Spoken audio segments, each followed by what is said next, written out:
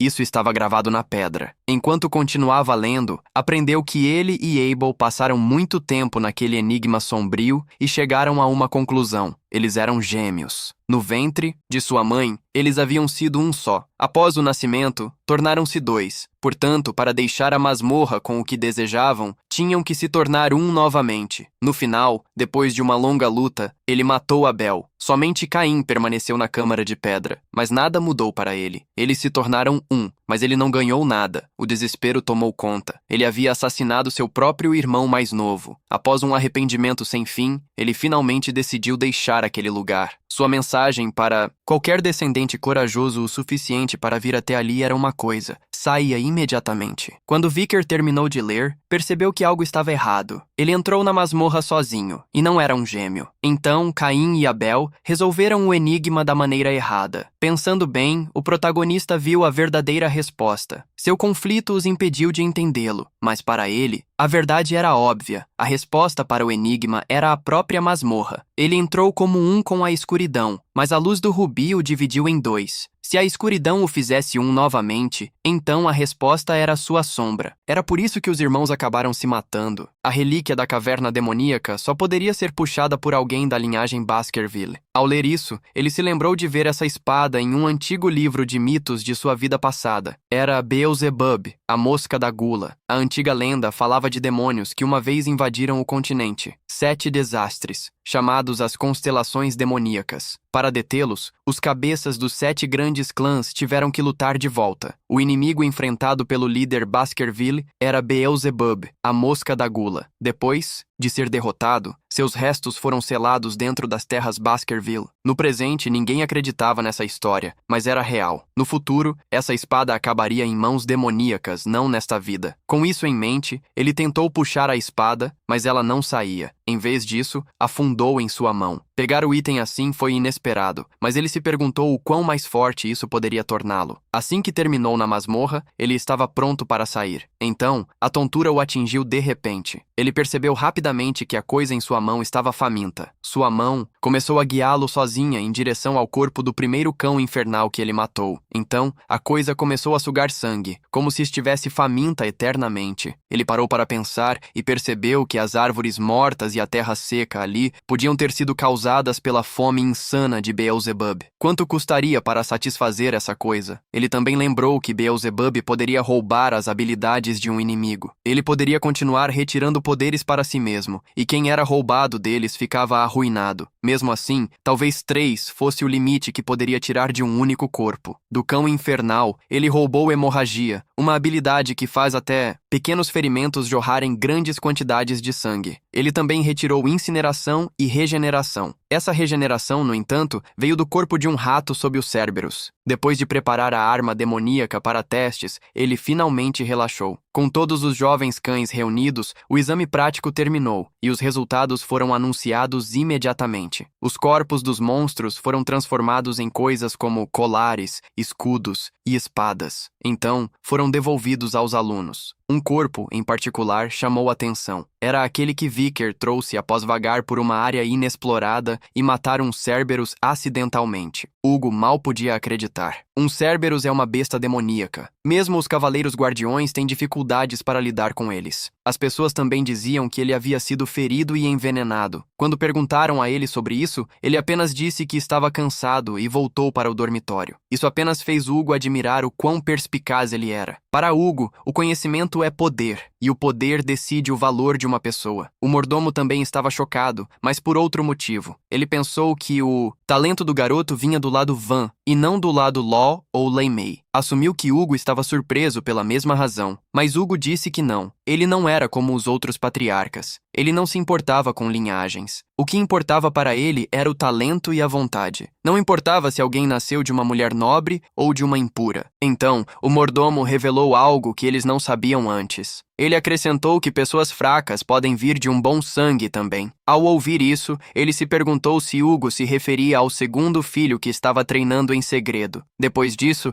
a conversa terminou e Hugo chamou por Vicker. Assim que ele chegou, Hugo perguntou imediatamente como ele matou os Cerberus. O protagonista respondeu de forma clara. Ele deu chocolate a ele. Como é uma criatura do tipo cachorro, chocolate funciona como veneno. O mordomo observou em silêncio, achando difícil acreditar que isso era um pai e um filho conversando. Eles mal se cumprimentaram antes de pular direto para os negócios. Hugo então perguntou por que o MC ignorou perguntas sobre a caça. Vicker respondeu que Hugo não era seu mestre. Então, Hugo perguntou quem ele era. Ele disse que era o patriarca em pessoa. Por favor. Hugo o recompensou dando-lhe o corpo inteiro da besta demoníaca que ele matou. Por ter ficado em primeiro lugar no teste prático, ele também lhe concedeu um desejo. Isso era exatamente o que o protagonista queria ouvir. Seu pedido foi acesso à biblioteca de 10.000 livros, bem no fundo do castelo. Principal Baskerville, uma das maiores bibliotecas do Império. Hugo perguntou se ele entendia que apenas o patriarca, o vice-patriarca e membros da casa principal eram permitidos. Pensando que o pedido seria negado, o MC começou a recuar, mas para sua surpresa, Hugo concordou. Ele ainda sugeriu que ele lesse Baskerville Fencing,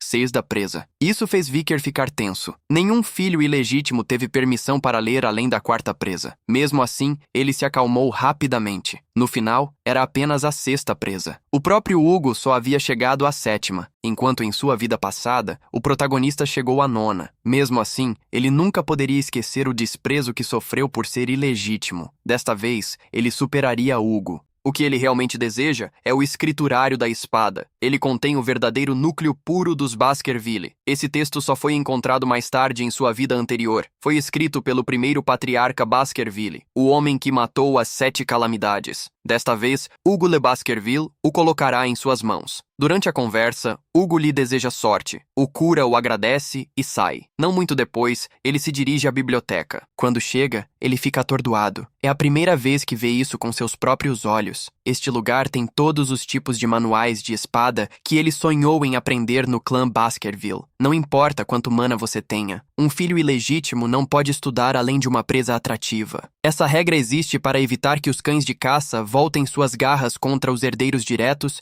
que um dia serão seus mestres. Quando encontra o manual da 6ª Prey, ele ainda não consegue acreditar que Hugo lhe disse para lê-lo. Talvez Hugo pense que ele não consegue memorizar muito em um dia. Em sua vida passada, Vicker obcecou-se pela teoria por trás das primeiras até as 4ª técnicas. Estudou tanto que conseguia até adivinhar partes da 5ª. Embora nunca tenha aprendido de verdade, agora ele quer algo muito além disso. À medida que avança para dentro, os guardas ficam surpresos. Eles pensam que ele está prestes a sair. Eles até se perguntam se ele esqueceu de algo e querem ir buscar para ele. Mas ele diz que está apenas dando uma olhada em alguns outros textos, para que eles possam ignorá-lo e continuar trabalhando. Os guardas acham que a sessão para a qual ele está indo não tem nada importante, mas Vicker não veio aqui em vão. Um tesouro oculto o espera ali e eles não têm ideia. Depois de procurar um pouco, ele o encontra imediatamente. Alluring Prey, um manual básico da primeira garra. Nem mesmo as crianças Baskerville se preocupam em lê-lo. Suas páginas rasgadas fazem parecer lixo sem valor. Mas Vicker sabe que isso não é verdade. Antes de morrer em sua vida passada, sua unidade de caça encontrou um estranho relicário no calabouço da fronteira. Era parte de uma escritura Baskerville. Hugo notou algo estranho sobre isso e ordenou uma busca em todos os 10.000 livros da biblioteca. O texto oculto explicava como alcançar a 10ª prey. Obcecado, Hugo enviou os cães de caça para recuperar as 6 páginas perdidas. Essa busca revelou que o resto havia sido escondido entre os outros 7 grandes clãs, o que quase levou Hugo à guerra com eles. Ele enviou os cães de caça atrás de qualquer um que se colocasse no caminho. Após enormes sacrifícios, eles finalmente entregaram todas as páginas faltantes a Hugo. A recompensa por isso foi nada. Lembrando-se de tudo, Vikir arde de raiva. Por causa dos esforços deles, Hugo subiu além da 7ª prey e alcançou a 9ª utilizando os cães de caça como combustível. Mas não desta vez. O responsável por reunir aquelas páginas para Hugo foi o próprio MC. Por causa disso, ele se lembra de todos os seus conteúdos. A única razão pela qual nunca passou da 4ª prey foi porque nunca tinha visto o texto original. Em sua vida passada, ele estava na 4ª prey e já havia alcançado um alto nível de aura. Pensando sobre isso, ele promete recuperar a força que tinha antes. Mesmo antes de completar 15 anos, esse objetivo o impulsiona. Então, ele passa o dia todo lendo até que conhece todo o livro tão bem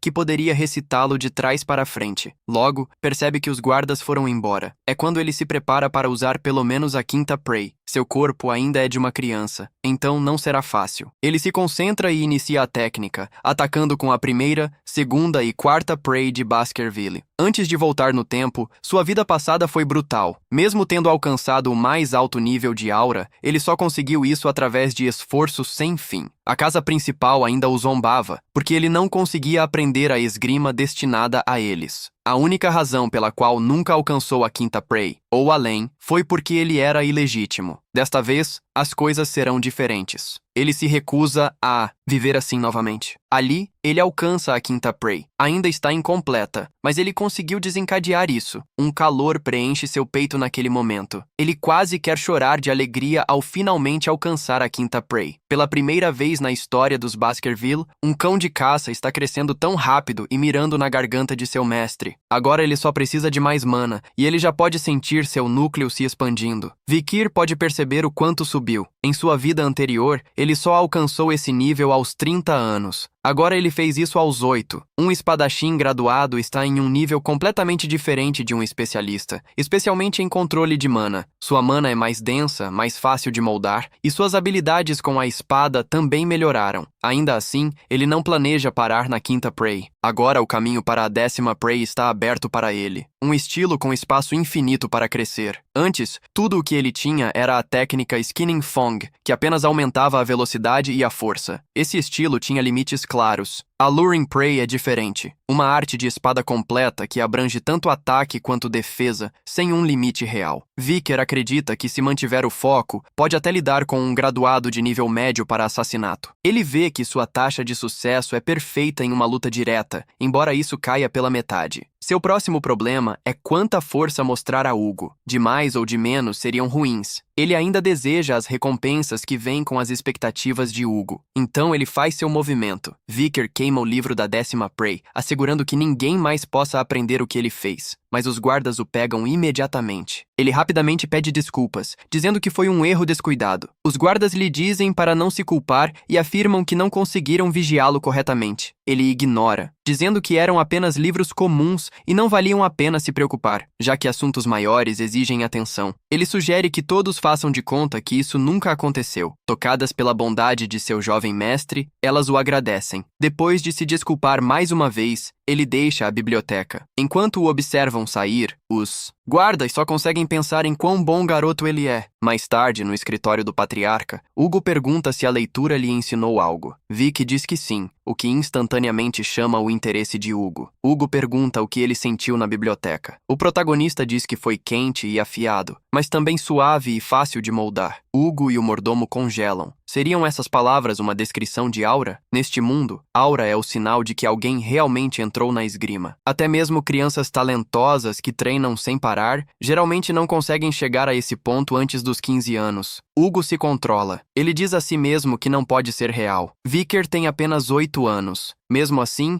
ele pede uma demonstração E o protagonista concorda. Eles seguem até o campo de treinamento. No caminho, o mordomo pergunta como Hugo planeja testá-lo. Hugo diz que usará uma besta demoníaca adequada para o trabalho. É uma que ele manteve intencionalmente com fome para que ficasse mais agressiva. Então eles a trazem. É um orc, uma criatura marinha de classe já em fúria. Os espectadores acham que isso é um exagero. Normalmente, você precisa ter cerca de 15 anos para enfrentar um. Ainda assim, eles se acalmam, confiando que os Cavaleiros Guardiões intervirão se necessário. Assim que tudo está pronto, Hugo dá a ordem para soltá-lo. Enfurecido, o orc foca seu alvo. Vicker não entra em pânico. Ele permanece perfeitamente calmo enquanto o orc avança. No último momento, ele corta um braço e depois uma perna. Esse deveria ser o momento em que a regeneração rápida do orc entraria em ação. Mas, por causa do efeito hemorragia infernal do Vicker, a ferida não se fecha. Todos ficam surpresos. Como um garoto de 8 anos pode fazer isso? Hugo, no entanto, ainda não está satisfeito. Ele percebe imediatamente. Hugo quer ver o que Vicker ganhou da biblioteca. O protagonista revela uma lâmina de aura e mata o orc em um instante. Agora Hugo está realmente chocado. Aquilo era a aura de um espadachim de baixo nível, algo que um garoto de 8 anos não deveria ser capaz de usar. O mordomo parabeniza Hugo por ter um tal prodígio. Ele até diz que entre todos os clãs do Império, nunca houve um gênio como esse. Mas Hugo resiste à ideia, dizendo que o orc era estranho. Continuava sangrando e já estava bastante enfraquecido. Então Vicker se aproxima e pergunta se eles têm algo mais forte que um orc. Os estudantes, já apavorados, mal conseguem acreditar no que acabaram de ouvir. O protagonista quer revelar um pouco mais. Só o suficiente para que seu talento seja reconhecido e ele possa ganhar um pouco de distância de Hugo. Por exemplo, ele pode ser enviado para a selva ou admitido na academia. Ouvindo o pedido, Hugo diz que o orc realmente não foi suficientemente satisfatório para saciar o apetite do seu filho. Então ele ordena que tragam o sujeito de teste bárbaro que capturaram para experimentos. Vicker pergunta se pode começar imediatamente e recebe permissão. Ele se move rapidamente. A criatura parece lenta por causa de seu enorme corpo, mas reage rápido e dá o primeiro soco. Vicker se esquiva. Mesmo quando tem a chance de atacar, ele se contém, o que Hugo vê como a decisão certa. A regeneração do troll é monstruosa. Se você não puder matá-lo em um único golpe limpo, só vai desperdiçar sua força. Portanto, a única resposta é lutar com inteligência. Os meninos que assistem se perguntam o que ele está planejando. Ele vai cansar o troll se esquivando de tudo? Do lado do protagonista, matá-lo seria fácil se ele usasse seu verdadeiro poder, mas isso traria problemas. Ele precisa vencer de uma forma que pareça natural. Uma ideia é usar a própria força do troll contra ele, pegar durante seu avanço. Isso é exatamente o que ele faz. Ele corta o troll, mas a ferida se fecha quase imediatamente. A multidão perde a esperança, pensando que nenhum garoto de 8 anos poderia derrotar um troll. Vicker sabe disso melhor do que ninguém. Com apenas a primeira presa, realmente seria impossível. Vendo a mesma coisa, Hugo diz para ele parar antes que fique perigoso, mas o protagonista o interrompe. Ele diz que se não consegue matá-lo com seu próximo golpe, vai desistir. Então ele se move novamente e pensa em quanto poder revelar. Mas ele já tomou essa decisão. Ele mostrará apenas o suficiente para parecer como uma iluminação repentina. Perguntando-se como Hugo ficará chocado, Vicker realiza um golpe fatal e arranca a cabeça do troll. Todos ficam sem palavras. Um verdadeiro irregular apareceu. Uma semana depois, ele resmunga que não aguenta mais essa comida. Mesmo assim, muita coisa ao seu redor mudou. Agora todos evitam chegar perto dele. Da luta contra o troll, ele aprendeu uma nova habilidade: Regeneração Ultra. Enquanto está perdido em pensamentos, os trigêmeos aparecem de repente. Vicker pergunta se a surra que levaram não foi suficiente, mas eles apenas vieram dizer quão impressionante foi quando ele matou o Cerberus e o troll. Antes que ele possa perguntar o que querem dizer, o mordomo também aparece. Ele diz que o patriarca quer vê-lo imediatamente. Não muito depois, uma carruagem chega ao Castelo Baskerville. Dentro da sala de reuniões do patriarca, o convidado é Adolf, chefe do clã Morgue Scarlet. Eles já estavam falando sobre o evento anual deste ano que os dois clãs administram juntos. Hugo até zombou das crianças do Morgue Scarlet por fazerem um estardalhaço por alguns arranhões. Adolf responde que o clã Morgue Scarlet é nobre e refinado. Esse é o clima atual entre o famoso clã mágico do Império, Morgue Scarlet, e o clã Espada de Ferro, Baskerville. Mas nem sempre foi tão ruim. 2 gerações atrás, o imperador declarou que espada e magia deveriam se apoiar mutuamente. noite. Depois disso, os dois clãs começaram um treinamento conjunto para crianças de 8 a 15 anos. O problema começou mais tarde, sobre minas de rubis encontradas em suas terras, e a relação entre os chefes de família lentamente se deteriorou. Mesmo assim, o imperador ordenou que o treinamento conjunto continuasse. Adolf diz que ouviu rumores de um gênio surgindo no clã Baskerville. Hugo agradece a ele. Isso sozinho surpreende Adolf, já que Hugo raramente elogia alguma criança. Então, Adolf diz que seu clã também teve sorte e chama Camo. Dentro da sala, a porta se abre revelando Camo, a filha da irmã mais velha de Adolf. Ele diz a ela para cumprimentar Hugo, mas em vez disso, ela pergunta se ele é o ladrão que roubou sua mina de rubis. Toda a sala fica estupefata. Hugo repete ladrão com raiva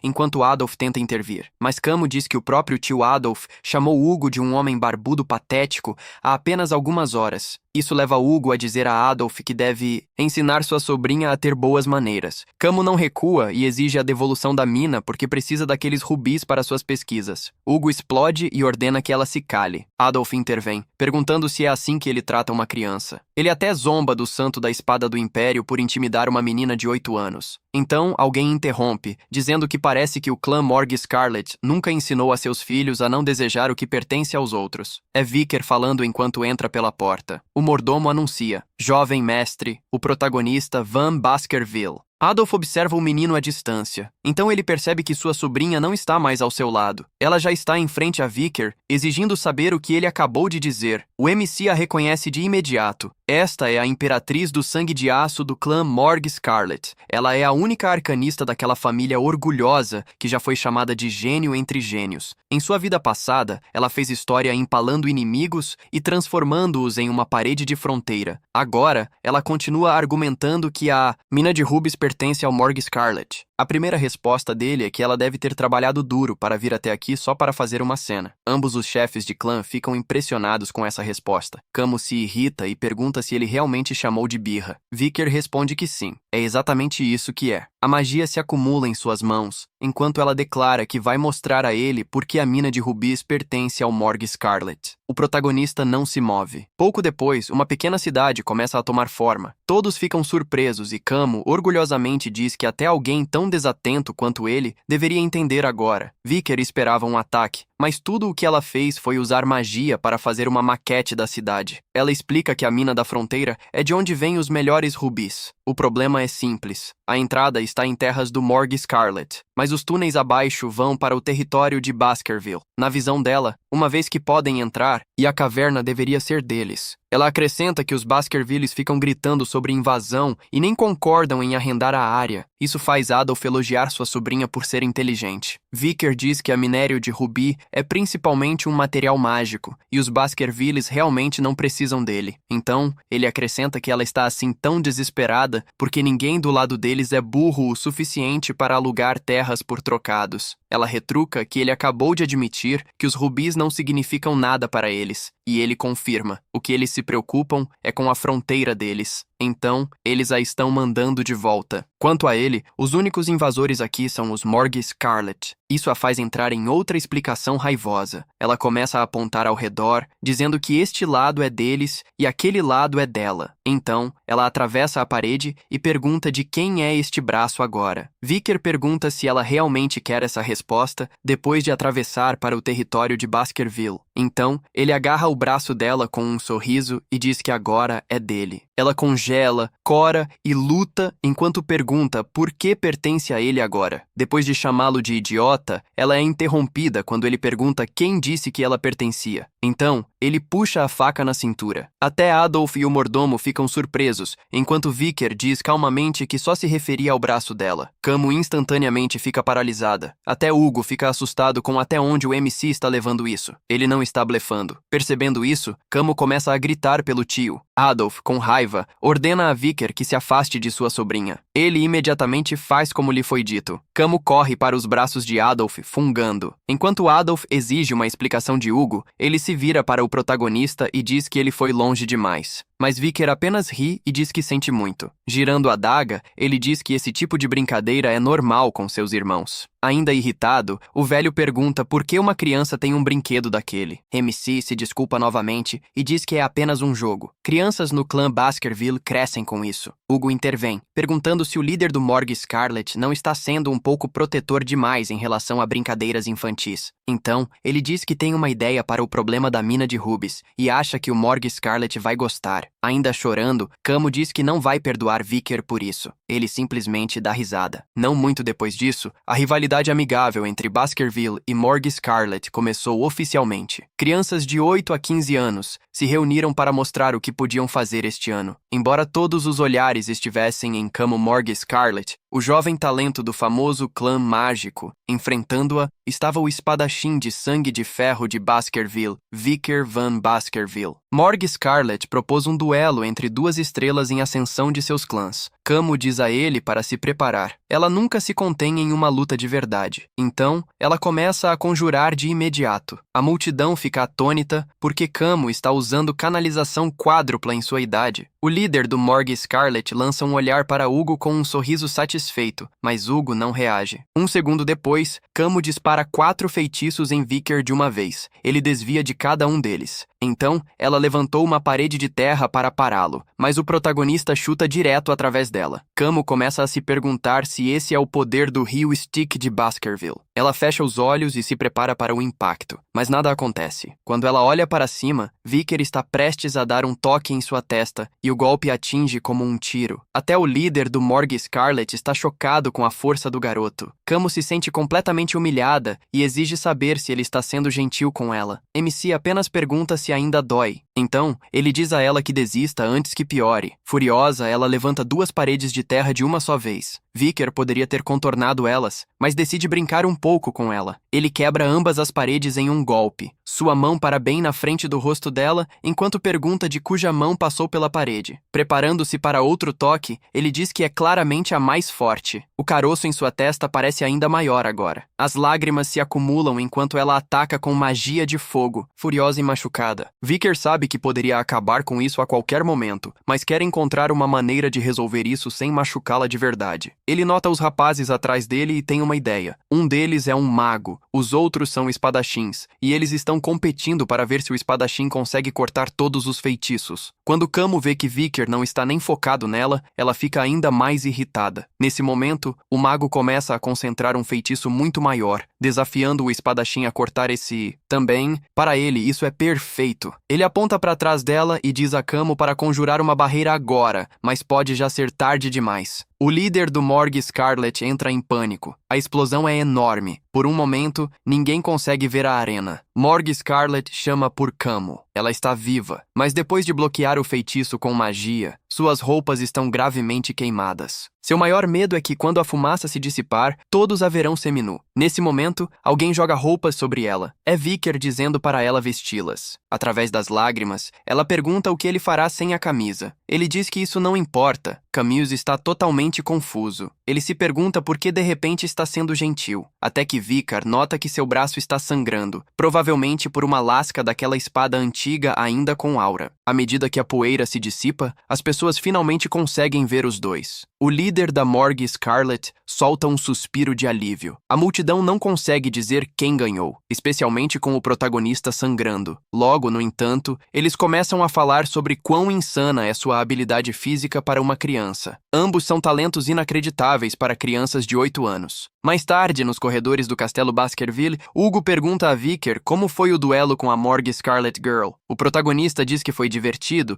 e que entendeu por que a luta importava. Então, Hugo pergunta por que ele não atacou imediatamente. Ele admite que hesitou porque nunca havia lutado contra uma garota antes. Hugo diz a ele que hesitação em batalha só faz você se machucar. Ele diz que aquele ferimento deve lhe ensinar essa lição. Vicker fica surpreso. Hugo parece preocupado com ele. Em sua vida passada, Hugo sempre parecia frio e brutal. Ele era o tipo de homem que as pessoas diziam ter mudado por ter perdido sua primeira esposa e seu filho mais velho de forma horrível. Enquanto caminham, Hugo pergunta o que ele acha que deve ser feito com a mina de Ruby. O protagonista diz que eles deveriam deixar a Morgue Scarlet ficar com ela. Hugo pergunta por quê, e o protagonista explica que o trabalho de Baskerville é expandir fronteiras. Então é mais inteligente deixar a Morgue Scarlet desenvolver o lugar e arcar com as perdas. Hugo fica empolgado e diz que isso está exatamente certo. Assim que a Morgue Scarlet obtiver a mina, eles colocarão muitas pessoas lá. Então Baskerville só precisa provocar as bestas demoníacas e bárbaros nas proximidades. Isso resolve tudo de uma vez. Com um sorriso sombrio, Hugo diz que os rubis serão uma isca ainda melhor do que o sangue da Morgue Scarlet. Então eles se arrependerão de pisar naquela terra. Ele ainda elogia Vicker, dizendo que a ideia do menino corresponde a 90% de seu próprio plano. Ele só teve essa ideia porque Hugo fez a mesma escolha em sua vida passada. Ele também diz que eles deveriam observar os movimentos da morgue, mas Hugo diz que isso já está resolvido. Então, ao virar a esquina, alguém os interrompe. É o líder da Morgue Scarlet, pedindo uma palavra antes de partirem. Camus fica atrás dele, com o rosto vermelho de vergonha. Hugo pergunta o que ele quer. O homem diz que há uma coisa importante a discutir. O arrendamento da terra é apenas uma parte disso. Quando Hugo pergunta o que Baskerville ganharia, a Morgue Scarlet vai direto ao ponto. Um noivado. O velho propõe unir os dois clãs através do casamento, sugerindo o filho mais velho de Baskerville e sua sobrinha, a filha mais velha da Morgue Scarlet. Ele diz que ela tem tudo, aparência, inteligência, o pacote completo. Segundo ele, ela seria a combinação perfeita para o herdeiro de Baskerville. Hugo aponta que seu filho mais velho está quase com 25 anos e a diferença de idade é grande demais. O velho diz que não se importa com isso, mas Cami interrompe. Ela declara que não se casará com ninguém mais fraco do que ela. O velho ri e diz que se esse for o padrão, ela ficará solteira para sempre. Então Cami diz que a diferença de idade também importa. Ela quer alguém da sua idade ou até mais novo. Hugo começa a ficar irritado e diz que isso não é um buffet. Cami responde que sabe, mas não vai simplesmente aceitar o que lhe derem. Então, toda vermelha, ela olha para o lado, pegando Hugo e o líder da Morgue Scarlet de surpresa. Ela está olhando para Vicker Van Baskerville. O velho começa a suar instantaneamente. Então, ele a lembra em voz baixa que o protagonista não é de sangue puro, e é um filho bastardo. Ele até diz que um dragão de sangue misturado ainda é só um vira-lata. Isso deixa Hugo perto da fúria. Ele realmente começou a se importar com Vicker? Ele diz que a pessoa envolvida também deve ter uma palavra a dizer e pergunta o que seu filho pensa da ideia. Camille espera nervosamente, muito envergonhada para olhar para cima. O protagonista observa todos por um momento. Então ele dá uma resposta que os choca a todos. Ninguém consegue acreditar no que acabou de ouvir. Ele diz claramente que só concordará se sua família ordenar. O velho fica furioso, pensando que o protagonista está sendo desrespeitoso com a filha da linha direta da Morgue Scarlet. Enquanto isso, Cami começa a se perguntar se ele realmente não gosta dela, ou se ele está apenas fingindo. Envergonhada, Cami fica quieta. Mas Hugo intervém e diz que sangue direto não significa nada em Baskerville. Ele acrescenta que até mesmo famílias famosas podem ter filhos fracos, enquanto o outro ramo pode produzir o melhor. Isso faz Adolf pensar que Vicker deve ser muito mais importante do que parecia à primeira vista. Então ele se aproxima e estuda o protagonista de cima a baixo. Ele já sabia exatamente quem era Adolf Morgue Scarlet. Ele era um mestre de sexto círculo, uma das figuras mais fortes do clã mágico de elite Morgue Scarlet. Adolf diz que talento bruto sozinho não é nada perto de se tornar o marido de Cami. Colocando a mão no ombro de Vicker, ele acrescenta que essa ideia de casamento veio do clã, não dele. Ele até diz que nem mesmo os filhos legítimos de Baskerville seriam dignos de Cami. Adolf tenta forçar o protagonista para baixo com pressão em seu ombro, mas o garoto não se mexe nem reage. Quando Adolf exige uma resposta, o protagonista responde calmamente que parou de ouvir no momento em que Adolf afirmou que não estava falando com ele. Cami fica estupefata com a ousadia com que ele fala com seu tio, enquanto Hugo apenas ri. Adolf também explode em risadas, então pede para falar com o garoto mais seriamente no campo de treinamento. Hugo provoca-o, perguntando se o grande mago do Império realmente vai questionar uma criança de 8 anos. Adolf diz que isso não é um assunto de clã, apenas um pedido de um tio. Cami não parece querer isso, mas Adolf já está irritado e diz para ela ficar quieta. Ele pressiona o pedido novamente, e Hugo finalmente cede. Se Adolf quer tanto, então tudo bem. Eles vão para o campo de treinamento do lado de fora. Apenas Hugo e Cami ficam para assistir. Adolf diz que quer ver do que Vicker realmente é capaz, então diz a ele para mostrar tudo o que tem. Ele concorda, ainda pensando que Adolf pode desmaiar se mostrar tudo. Então Adolf lança um feitiço e diz que vai tornar as coisas justas. Ele começa a moldar algo com magia. Cami fica chocada. Seu tio está misturando fogo, terra e água perfeitamente. O feitiço forma um jarro cheio de água. Adolf coloca na cabeça e diz que se Vicker derramar até uma gota, ele vence. O protagonista sabe que Adolf é um monstro.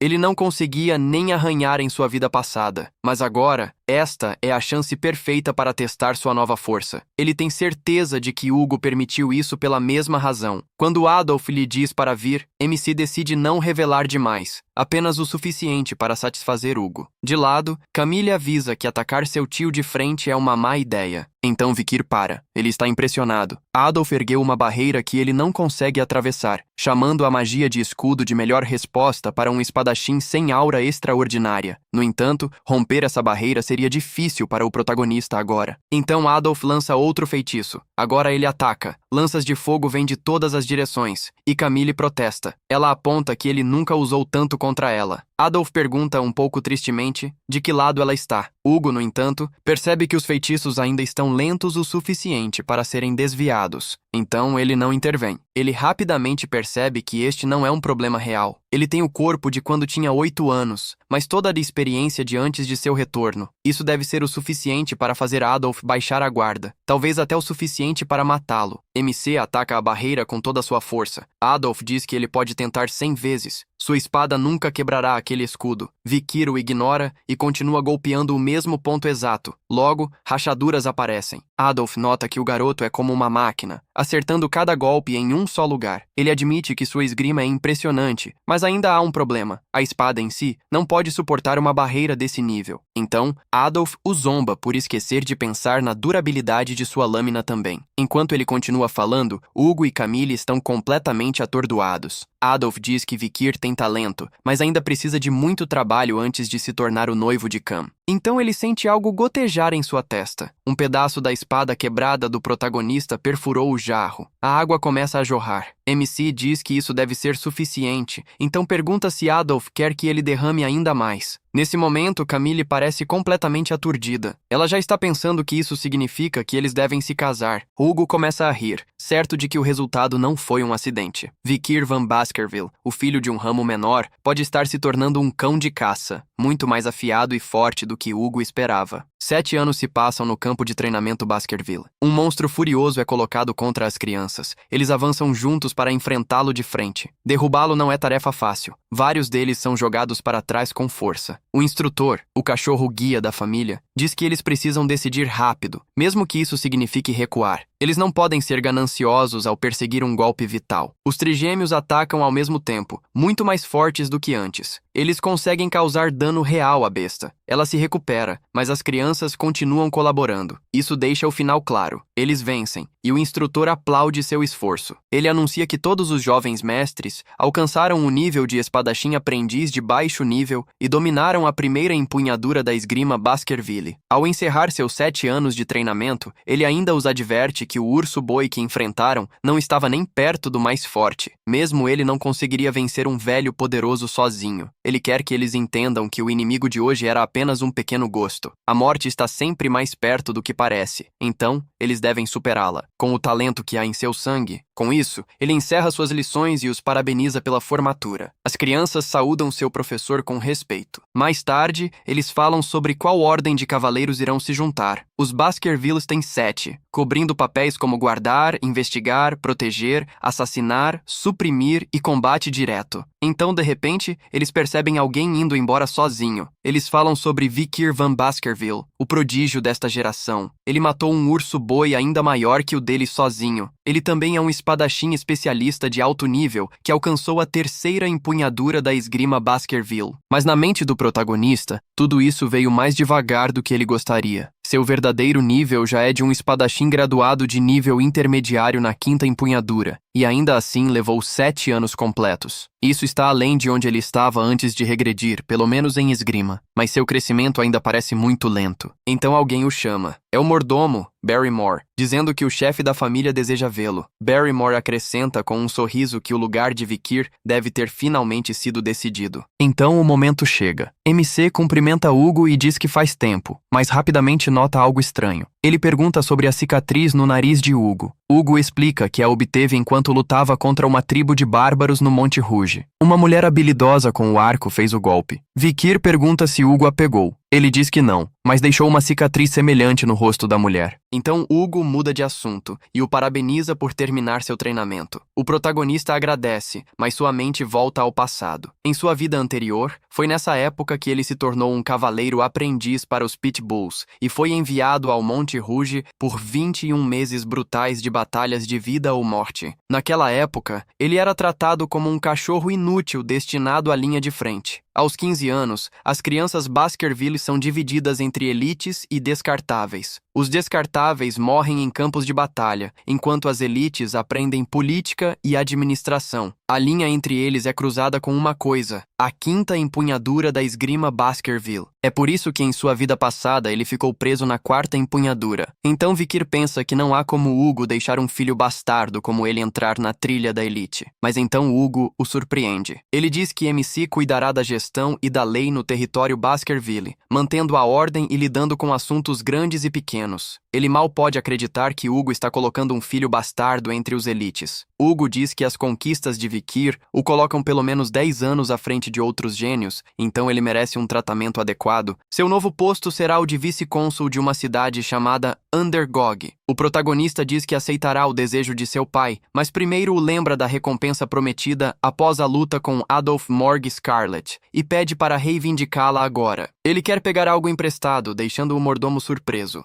MC diz que Hugo pode recusar se for muito problemático, mas Hugo carimba o papel e diz que não é nada demais. Eles confiarão que seu filho não fará nada tolo. Vikir diz que não causará problemas. Mesmo assim, não está acostumado a Hugo chamá-lo abertamente de filho ou a conceder seu pedido tão facilmente. No caminho de volta, o mordomo caminha com ele. Então, ele chama por ele novamente. Diz que o chefe da família o valoriza muito. Afinal, Hugo não o atirou diretamente na guerra real. Ele praticamente lhe entregou o posto de console em Underdog. Como o assento do console ainda está vazio, é claro que Hugo pensa muito bem dele. Ainda assim, Visser responde que só merecerá isso se conseguir lidar com o trabalho de vice-console. Para ele, esse posto não significa nada, não apagará o passado. Ele ainda lembra de sua cabeça caindo na guilhotina. Em seu coração, ele jura que Hugo Baskerville sofrerá o mesmo destino. Então a história muda para Baskerville Land em Underdog. Um trabalhador idoso avisa a todos que o novo vice-console chega amanhã, então o lugar precisa estar impecável. Ele também lembra que o garoto vem do castelo principal, então eles precisam ter muito cuidado. Um funcionário, nervoso, se pergunta que tipo de pessoa será o novo vice-console. O outro desdenha, dizendo que ele é apenas um garoto de 15 anos. Eles ainda estão zombando dele quando alguém passa. Um garoto o agarra de imediato e diz que ele não pode simplesmente vagar por ali. O curandeiro se vira com um olhar fulminante e ordena que o solte. Então, ele lhes mostra um documento e ambos congelam. É quando eles percebem que o garoto à sua frente é o novo vice-console. Sua primeira ordem é trazer álcool e mulheres imediatamente. Ele diz que logo fará uma festa, deixando ambos os homens perplexos. Não muito depois, o banquete é preparado. Logo, o lugar está cheio de convidados alegres conversando. Quem comanda a Underdog é Chihuahua Baskerville, e ele está enojado com o que está vendo. Ele não consegue acreditar que o novo vice-console está fazendo uma festa em seu primeiro dia. Para Chihuahua, isso prova que o garoto é imprudente. A cidade já está em apuros depois que o último console aceitou subornos. Então, ele diz com raiva que se Vikir quer arruinar Underdog, que ele tente. Nesse momento, o protagonista aparece atrás dele e pergunta friamente se ele é o gerente. Surpreso, Chihuahua se apresenta rapidamente. A primeira coisa que o MC nota é que Chihuahua não tem nome do meio, o que lhe diz que ele não faz parte do clã por sangue. Ele é apenas um empregado, não família. Para a surpresa de Chihuahua, Vikir diz que gosta disso. Ele explica que, como Chihuahua nasceu e foi criado aqui, deveria conhecer esta cidade melhor do que ninguém. Então ele diz que não vai interferir em seu trabalho e quer que ele continue fazendo seu trabalho. No começo, Chihuahua não consegue entender o que está acontecendo. Ele até se pergunta se está sendo zombado, mas isso não faz sentido quando esse mesmo garoto está ocupado fazendo uma festa. O chaveiro então diz que as leis federais estão, na maioria, boas, mas o sistema judicial tem alguns buracos estranhos. Isso choca Chihuahua. Ele está impressionado que o protagonista leu e entendeu tudo isso tão rápido. O MC aponta o verdadeiro problema de Underdog. Os negócios do mercado negro estão prosperando e o dinheiro aqui está acima da lei. Isso não será resolvido fechando algumas operações. Eles precisam derrubar as pessoas no topo. Ele resume o trabalho do vice-console como fazer leis e aplicá-las, enquanto ainda respeita as leis já existentes. Mas agora ele planeja adicionar mais uma em uma semana. Ele pretende esmagar esses negócios criminosos. Para fazer isso, ele precisa de um motivo que as pessoas aceitem, mesmo que os alvos estejam claramente quebrando a lei. Afinal, ele é jovem, inexperiente e nem deveria ter chegado até amanhã. Então, se ele quer que as pessoas o sigam, precisará de uma armadilha. Como ele diz, vai empilhar lixo e atrair as moscas. Ao ouvir isso, Chihuahua começa a se preocupar seriamente com o novo vice-console. No dia seguinte, na rua principal de Underdog, uma multidão se reúne, insatisfeita e curiosa. Vicker está na frente deles, pronto para falar. Ele aparentemente esteve lá a noite toda, o que atraiu ainda mais pessoas. Finalmente, ele começa e se apresenta como o novo vice-console. Alguns acham que ele parece muito jovem, alguns dizem que ele é fofo e outros veem apenas um garoto mimado. Ele começa dizendo que todos leram o aviso postado aqui. Essas são as leis agora em vigor. Ele não adicionou nada novo. Mesmo com um novo vice-console, as leis vigentes da cidade ainda permanecem. A multidão começa a protestar. Chihuahua intervém, furioso, exigindo que eles se lembrem de quem estão falando. Um novo vice-console veio do castelo principal de Baskerville. O barulho diminui, e Vicker percebe que tipo de multidão está lidando. Então, ele pega uma barra de ferro que por si só deixa todos em alerta. Com um movimento, ele a enfia profundamente no chão, e a multidão entra em pânico. Ele plantou tão facilmente que todos ficam atônitos. Então, Vicker declara que, por sua autoridade como vice-console, está criando uma nova lei, uma lei muito especial. Artigo 1 da Lei Especial do Protagonista. Quem arrancar isso recebe 100 milhões de ouro. Tanto os oficiais quanto os habitantes da cidade ficam sem palavras. Não conseguem acreditar que ele acabou de oferecer 100 milhões por puxar uma estaca de ferro. Essa é a lei. Remova a barra, ganhe o dinheiro. Para uma pessoa normal, isso equivale a cerca de 4 anos de salário. Ninguém consegue acreditar no que houve. Vicker pergunta se ninguém quer a recompensa. Quando ninguém responde, ele aumenta. Agora, quem puxar isso receberá 1 bilhão de moedas. Desta vez, as pessoas até riem. Um cidadão diz para ele parar de brincar. 1 bilhão não é algo sobre o qual se brinca. Chihuahua parece prestes a perder a cabeça. Quando Vicker vê que ninguém vai se apresentar, ele faz algo que choca a todos. Ele aumenta o prêmio novamente para 10 bilhões para quem remover a barra. Isso é equivalente a cerca de 400 anos de salário para uma pessoa comum. Vicker fica irritado quando a multidão ainda permanece em silêncio. Para eles, tudo isso parece irreal. Sussurros se espalham rapidamente enquanto as pessoas adivinham o que aconteceria se alguém realmente tentasse. Olhando para a espada do MC, assumem que quem tiver ambição suficiente para tocá-la seria morto. Ele está prestes a perguntar novamente se ninguém vai arriscar quando uma mão se ergue. Uma garota pequena e humilde pergunta se pode tentar. Um homem que a conhece, Judy, a moça das flores, avisa-a para não ir, dizendo que ela vai se machucar. Mas Judy diz que sua mãe está doente.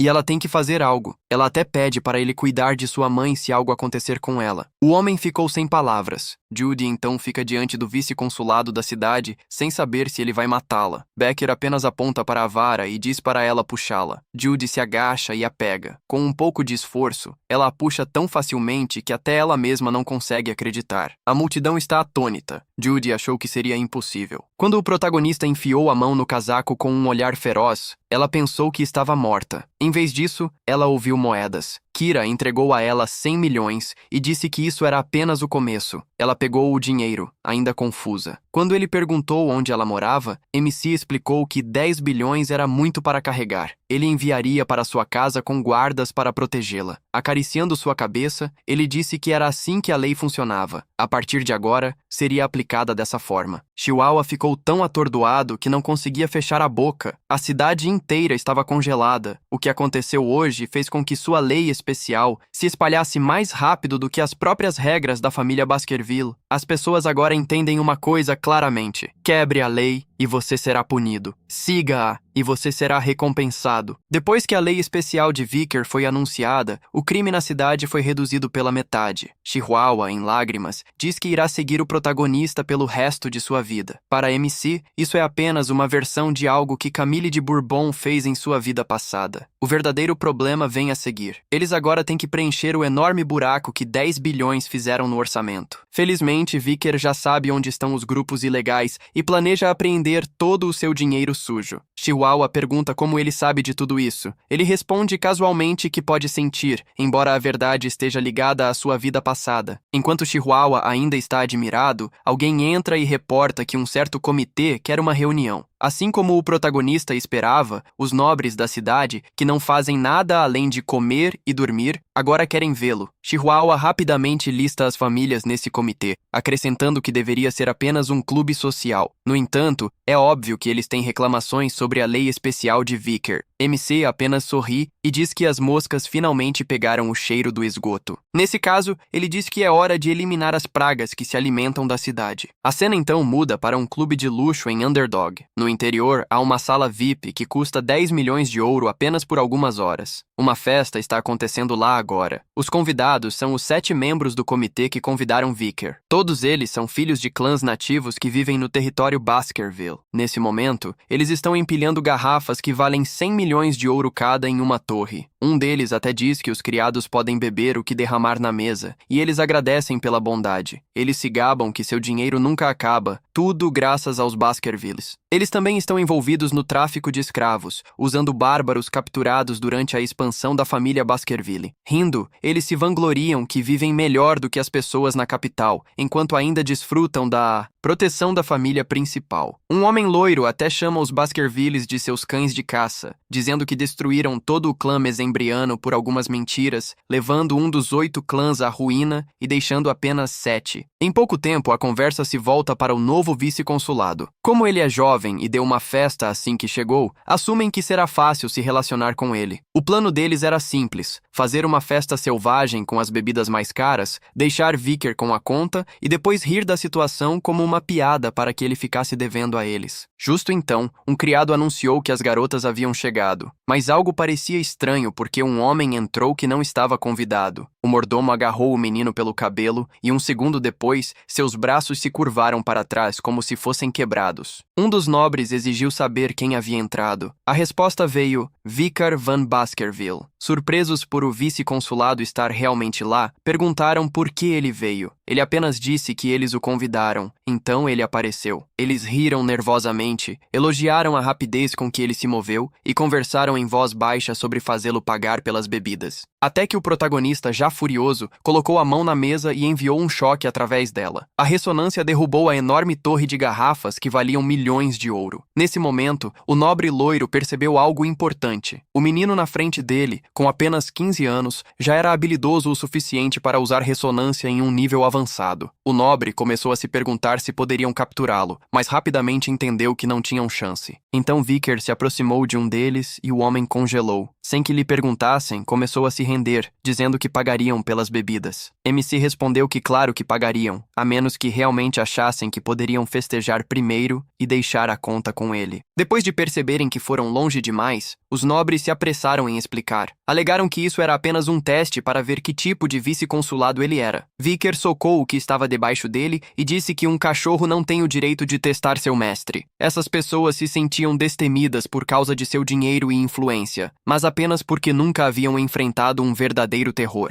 Ele perguntou se eles sabiam por que o homem sob seu pé havia acabado assim, porque se não soubessem, compartilhariam de seu destino. O homem loiro forçou um sorriso nervoso e disse que entendia. Vicker respondeu que se eles soubessem e ainda agissem dessa forma, então precisariam de uma surra ainda mais severa. Todos gritaram que ele não poderia ficar impune, mas ele já estava diante deles listando seus crimes: sequestro, comércio ilegal de escravos e até mesmo insultar o clã Baskerville. Eles haviam feito todo tipo de sujeira nesta cidade, e então ele começou a bater neles. Enquanto os atingia, ele disse que um animal não pode ser domado sem antes ser ensinado. Agora era a hora de punir esses cães que não temiam nada. Algum tempo depois, nos corredores da prisão, Chihuahua mal conseguia acreditar no que estava vendo. O nobre loiro continuava gritando que diria a seu pai e que Vicker nunca seria perdoado. Observando-o desmoronar, Chihuahua perguntou por que o protagonista os espancou tão severamente, dizendo que talvez ele pudesse ter mostrado um pouco de contenção. MC disse a ele para não se preocupar. Ele ainda não havia começado. Esses líderes deveriam parar a corrupção e ajudar a região, mas em vez disso se tornaram podres. Agora, eles ainda queriam um pedaço do poder Baskerville. O fato de que ainda queriam vingança provou que não haviam aprendido nada. Até o pôr do sol, Vicker planejou executar todos eles, e assim estava acontecendo novamente. O velho Chihuahua perguntou se ele estava falando sério. Ele disse que não pararia com eles. Ele mataria todos ligados a eles também. Os prisioneiros instantaneamente imploraram por misericórdia. Eles ofereceram dinheiro por suas vidas. Chihuahua perguntou se os clãs nativos realmente permitiriam isso. Se Vitir fizesse isso, ele poderia perder apoio em conversas futuras e provocar retaliação. No entanto, os clãs não teriam espaço para reclamar se esses homens estivessem ligados aos grupos criminosos da cidade. Se faltasse prova, eles criariam uma. Então, o protagonista começou a ler as acusações. Sequestro e tráfico de mulheres vieram primeiro. Seguiram-se suborno, ameaças, extorsão, roubo e assassinato de oficiais. O nobre loiro gritou que nunca fez nada disso. Ele aceitaria punição se houvesse provas reais. O curandeiro respondeu que ele falava como um homem culpado que já havia apagado as provas. Então alguém chamou atrás do MC. Era o homem que ele estava esperando. Ele carregava um saco estranho e sorria ao dizer que trouxe tudo o que foi solicitado. O curandeiro agradeceu a ele. Dentro do saco estavam todos os tipos de ferramentas. O homem disse que havia passado mais de 30 anos torturando pessoas e nunca tinha visto ferramentas como aquelas. Ele contou que eram comuns de onde ele vinha. Isso fez com que o torturador brincasse que o vice-cônsul devia ter vindo do inferno. O curandeiro apenas sorriu e perguntou se ele queria aprender alguns métodos novos. O homem rapidamente recusou, dizendo que até ele poderia vomitar ao verem serem usados. O protagonista respondeu de forma simples que era cirurgião em sua vida anterior. Ele aprendeu muitas coisas enquanto interrogava demônios. Enquanto tirava seu casaco, ele perguntou onde tinha ido toda a confiança deles. A mesma confiança que dissera que nunca confessariam. Com um sorriso, ele disse aos prisioneiros para não dizerem uma palavra. Ele queria extrair aquelas memórias muito lentamente. As notícias se espalharam rapidamente. Os 7 criminosos ricos foram todos presos juntos, e as pessoas estavam comentando em toda parte. Diziam que o novo vice-cônsul não era provável de deixá-los escapar. Outros achavam que ainda sobreviveriam porque eram filhos dos clãs nativos. Todos sabiam que a lei dizia que esses crimes significavam morte, mas quase ninguém acreditava que Visser realmente a executaria. A opinião pública se dividiu ao meio. Era uma luta de poder entre o novo vice-cônsul e os clãs nativos, e a maioria das pessoas pensava que terminaria rapidamente se aqueles clãs se curvassem um pouco. Assim, como esperado, cada clã nativo enviou um pequeno presente de desculpas ao novo vice-cônsul. Os poderes locais escolheram se submeter, e as pessoas supunham que os criminosos presos seriam liberados após uma leve repreensão de seus pais. Mas não foi isso que aconteceu. Naquele dia, 7 cabeças foram expostas na praça da cidade, empacotadas em sal e retorcidas em agonia como se tivessem sofrido até seu último suspiro. Acima de cada cabeça estavam escritos os crimes pelos quais foram executados. A cidade inteira ficou horrorizada. O curandeiro, no entanto, disse que ninguém deveria se surpreender. As leis sempre estiveram lá. O que importava era que dessa vez as pessoas punidas eram nobres nativos famosos. Isso traria uma verdadeira mudança. Uma vez que os nobres encarassem isso como uma declaração de guerra, eles definitivamente retaliariam. Quando isso acontecesse, só terminaria quando um lado fosse eliminado. Esta cidade estava caminhando para um banho de sangue. Visser olhou para Chihuahua e disse para ele se preparar. Ele se juntou à próxima operação. Chihuahua ainda não entendia, mas logo estavam em outro lugar e ele estava usando uma máscara. Olhando para trás, ele perguntou se esse era realmente o plano. MC apenas perguntou se ele duvidava dele. Não era dúvida, apenas o plano parecia insano. Ao redor deles, as pessoas arrastavam gaiolas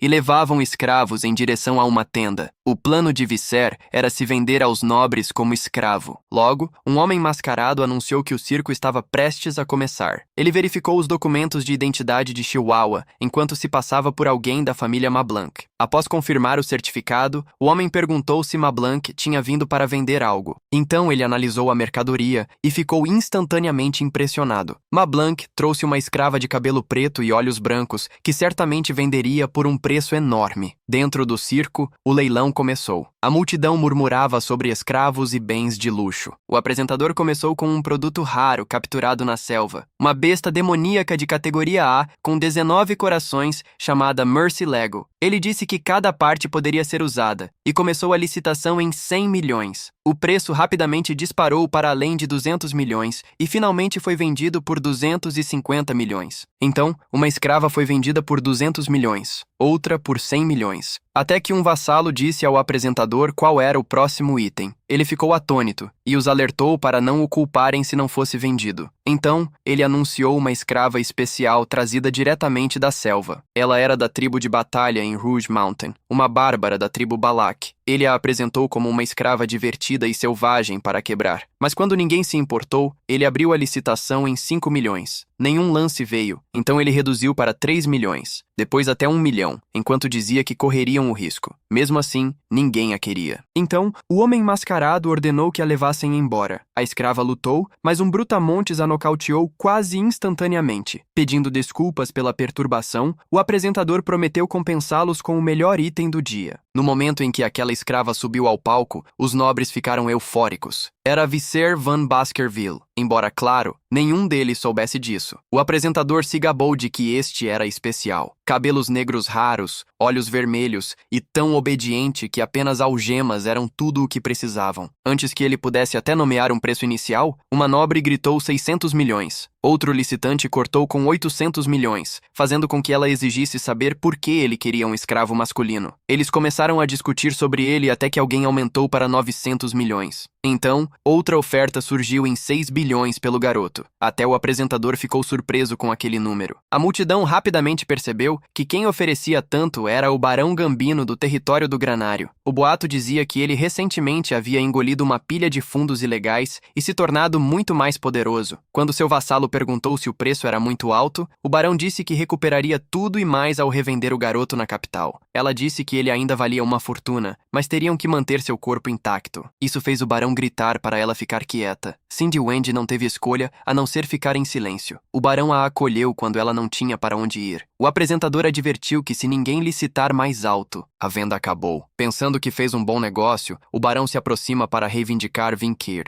Ele diz ao menino que agora ele lhe pertence e diz para não se preocupar. Eles se divertirão muito em breve. Ele apenas levanta os braços. O homem pergunta se ele quer que as algemas sejam retiradas. Em vez disso, o protagonista diz que não há necessidade e coloca as algemas em si mesmo. Então, ele avança e esmaga o chão com um pé. Furioso, Bakir diz que se o barão quer brincar, podem começar agora. Mesmo. Agarrando a ave do homem, ele diz que vão brincar de escudo e lança. MC é a lança e o barão é o escudo. Se o escudo sobreviver, o barão ganha. Em pânico, o barão ordena a Cindy Wendy que chame os guardas, mas já é tarde demais. Ele está prestes a tirar uma soneca muito longa. Quando o cabelo falso cai, a mulher finalmente vê quem ele realmente é. O homem diante dela é o vice-consulado da cidade, o Kira von Baskerville. Chihuahua percebe que seu mestre está prestes a fazer algo enorme. Novamente, ele diz que este lugar foi chamado de circo por uma razão. Com um sorriso cruel, ele avisa que ninguém aqui sairá sem se machucar. O apresentador entende instantaneamente o que está acontecendo. Ele ordena que todos os guardas matem o menino, mesmo que ele pareça desarmado. 3 avançam de uma vez e Vikir saca sua espada devoradora. Com um pequeno movimento, ele derruba todos ao seu redor. Vendo a aura vermelha ao redor do protagonista, o apresentador mascarado percebe que ele é um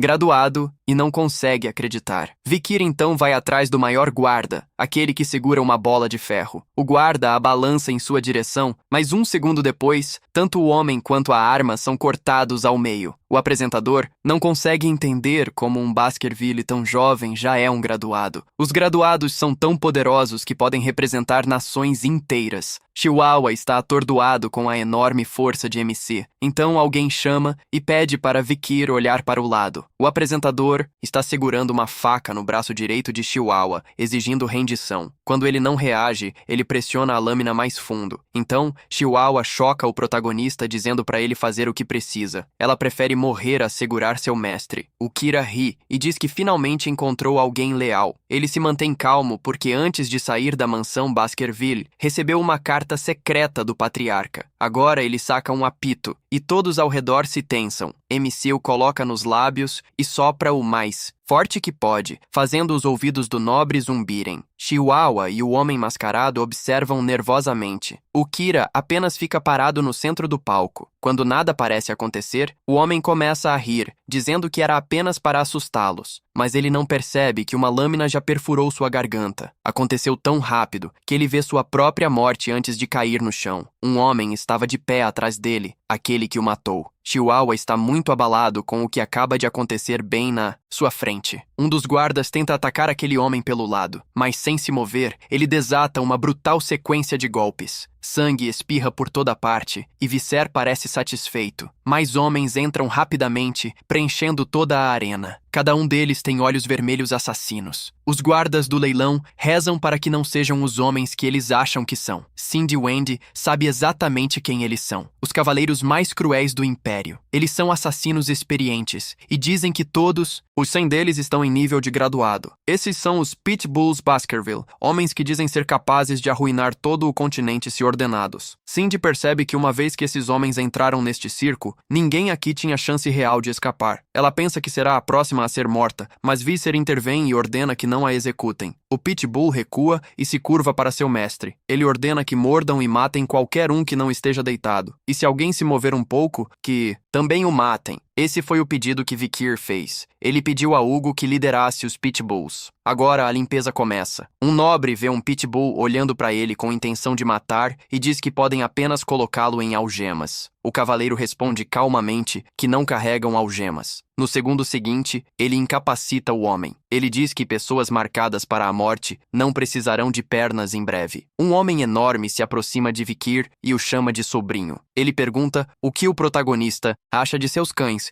e o protagonista diz que está satisfeito. Este é Boston Terrier Baskerville, comandante dos Pitbulls. Boston observa MC e entende por que Hugo está tão interessado nele. Mesmo aos 15 anos, MC é assustadoramente afiado. Então, Boston pergunta se ele quer se juntar aos Pitbulls. Ele ignora a oferta e se afasta. Ele tem outras coisas a resolver. Ser ignorado faz Boston querer ainda mais. Enquanto isso, Vikir se dirige ao armazém de leilão. Não demora muito e ele encontra o cofre com o dinheiro do nobre. Ele pensa que não se importa em aumentar a riqueza de Baskerville. Então, ele olha ao redor e avista algo inesperado. A escrava elfa Bolik ainda está em uma jaula, espancada severamente e mal se segurando. Vikir a salvaria? Claro que sim, se tivesse a chance. Ele pega uma poção de seu cinto e a derrama em sua boca. O remédio funciona quase imediatamente. Ela abre os olhos e se afasta em medo. Vikir pergunta por que ela está tão assustada. É porque ela foi capturada? Ela apenas o fixa com um olhar, sem entender. Então, ele fala na língua báltica e diz para ela ir. Isso apenas a confunde mais. Então ele simplifica. Corra. Ele aprendeu um pouco de sua língua lutando contra a tribo em sua vida passada. Ela responde com um fluxo de palavras, mas ele só conhece o básico. Então, ela sai da sala, diz mais algumas palavras e vai embora. Vikir imagina que ela estava tentando agradecê-lo. Depois disso, ele finalmente vai atrás do que veio buscar. Ele quer o corpo de Mercy Alago e saca sua arma lendária, Beelzebub.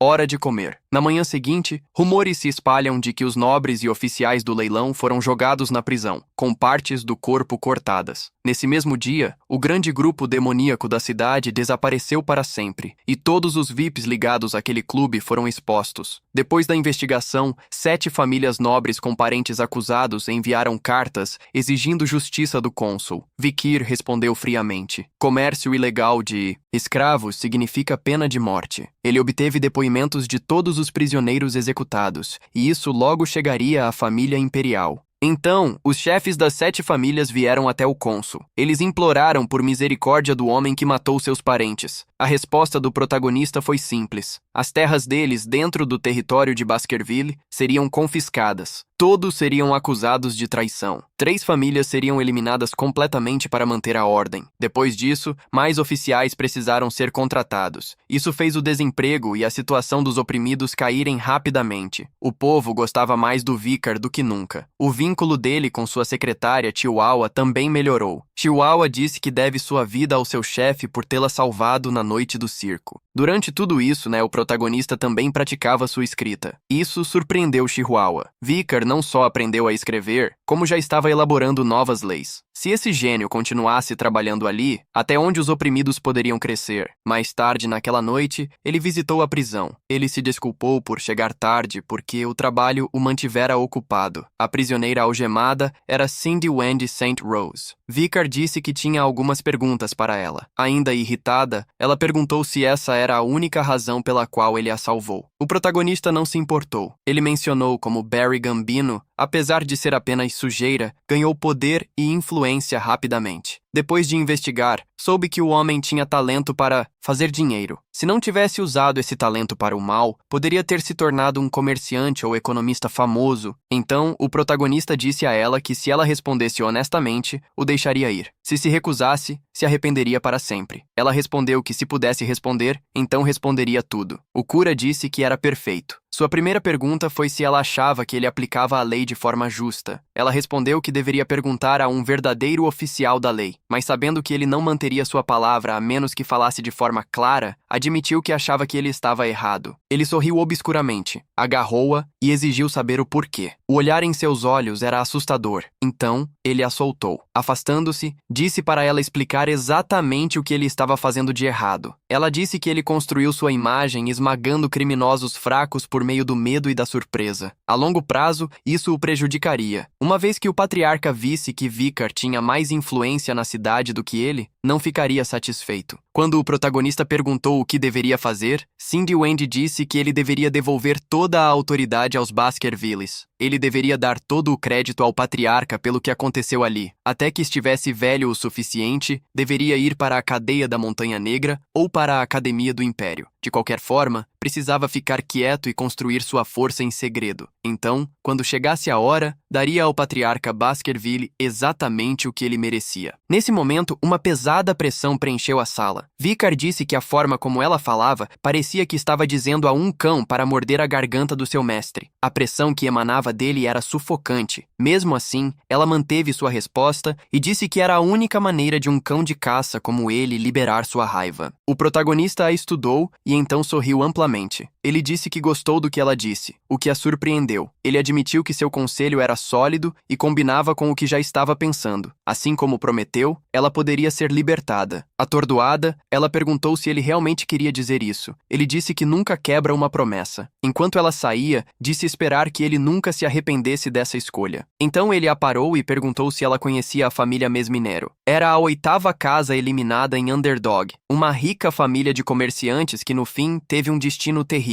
Tudo começou quando o mais jovem Mes Majoro exibiu habilidades com a espada que aprendeu em uma festa de aniversário. Os enviados de Baskerville ficaram chocados com o talento do menino, pois os movimentos que ele usou eram técnicas secretas conhecidas apenas pelos Baskervilles. Assim que a notícia se espalhou de que uma arte militar de alto nível havia vazado, os Baskervilles enviaram seus cães de caça. Naquele mesmo dia, toda a família Mesmajuro foi massacrada, mas a verdadeira causa foi um grupo de jovens demônios de 7 outras famílias. Eles roubaram o livro da espada, o mesmo de onde o jovem Mesmineiro aprendeu. Agindo como se não soubesse, ela perguntou o que essa história sobre a 8ª família tinha a ver com ela. Vicar continuou, dizendo que uma pessoa sobreviveu, uma menina de 1 ano levada por aqueles 7 nobres porque era tão bonita. Ela passou por todos os tipos de tortura cruel que podiam imaginar. Indignada, Wendy disse que não ouviria mais disso e virou-se para sair da sala, mas ele disse que não tinha acabado. Mais tarde, um novo vice-cônsul chegou à cidade e puniu todos os criminosos que conseguiu pegar sem misericórdia. Por acaso, aqueles criminosos eram os mesmos 7 idiotas que arruinaram a família Mesminero. Esse vice-cônsul os torturou severamente. Enquanto morriam lentamente, revelaram todos os pecados que cometeram. Foi então que um deles implorou perdão por um crime mortal. Chorando e furiosa, ela perguntou se ele realmente esperava que ela acreditasse em tudo isso. Ele lhe disse que ela era a última Mesminero, então já conhecia seu passado. Ela perguntou como deveria confiar nele, como poderia acreditar que ele realmente os prendeu e fez com que implorassem. Vicar pegou uma tocha para iluminar o caminho e disse que ela acreditaria quando visse isso por si mesma. Ela ficou sem palavras com o que encontrou. Os corpos ainda estavam lá, e no chão haviam escrito inúmeras vezes que estavam errados e não queriam morrer. Ao ver isso, ela desabou e vomitou. Aproximando-se, o protagonista disse que aqueles homens pagaram por seus crimes, mas a vingança da família Mesminero ainda não tinha terminado. Cindy Wendy. Miss Mineiro deveria direcionar todo o seu ódio à família Baskerville. Aquela vingança pertencia a ela. Confusa, ela apontou que ele também era um Baskerville e perguntou por que estava ajudando. Ele apenas disse que aquela era uma pergunta estúpida. Ela não entendeu o que ele queria dizer, mas disse que um dia iria retribuí-lo. Ela prometeu que, não importava qual caminho ele escolhesse, nunca lhe faltaria dinheiro enquanto ela estivesse por perto. Vicar gostou da resposta e disse que a lembraria.